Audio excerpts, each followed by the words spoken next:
We have been receiving waves after waves of anime remakes in these few years that maybe pretty soon we might get to a point when we see more remakes than original works like Hollywood these days.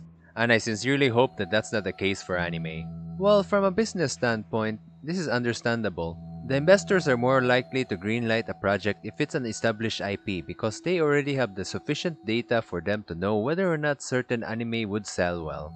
This is also the reason why we see a lot of sequels of popular shows but we don't see a lot of sequels for cult hits. But that being said, these anime remakes are mostly pretty good. We have Fullmetal Alchemist Brotherhood, we have Hunter x Hunter, Fruits Basket, and many more. I'm personally excited for the new Shaman King. I think the only remake I encountered that was not so good was Chuka Ichiban or Cooking Master Boy, and it was leaning more towards mediocre than horrible, so it wasn't that bad. The latest entry to this anime remakes is Higurashi no naku 2020. The show is about this group of friends in this rural town called Hinamizawa, and the main character Keiichi is this new kid in their town, and he soon discovers the gruesome and horrifying secrets of the town and its people. And it is regarded as a horror masterpiece and it is a must-watch for any fans of the genre. But Higurashi 2020 pulled a fast one on us.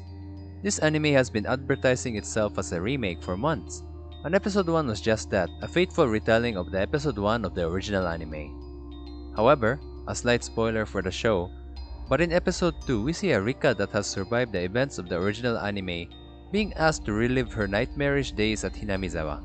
For those who stayed after the spoiler warning, Rika has been reliving her days in Hinamizawa and is trying to avoid her own death.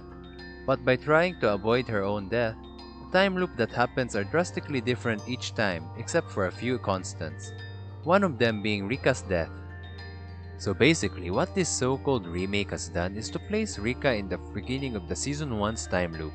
Since the old audience knows what will happen in the first season, they get to enjoy the subtle changes that happens within the show, caused by Rika trying to avoid the events of Season 1.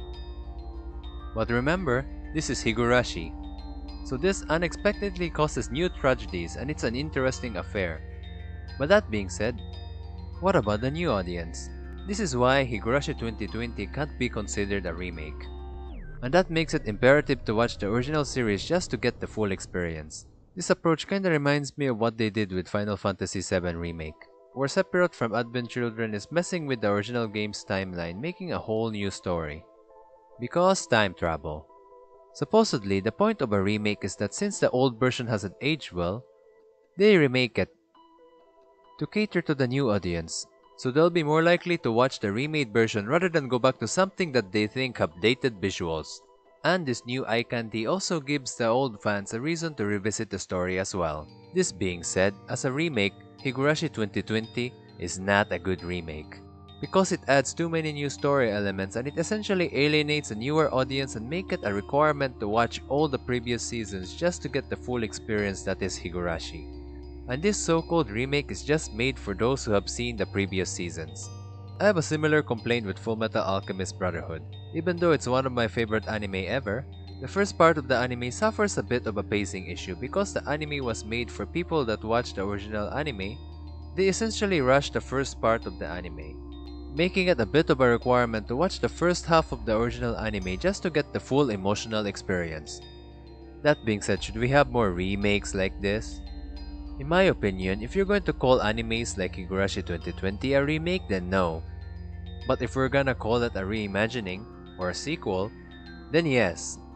In my opinion, what Higurashi 2020 should have done is to hype up the show as a reimagining, like the new Evangelion movies, instead of marketing itself as a remake, because after the initial surprise that the show isn't in fact a remake, it only makes the older fans happy, but it just causes confusion for the new audience, and could leave some feeling cheated.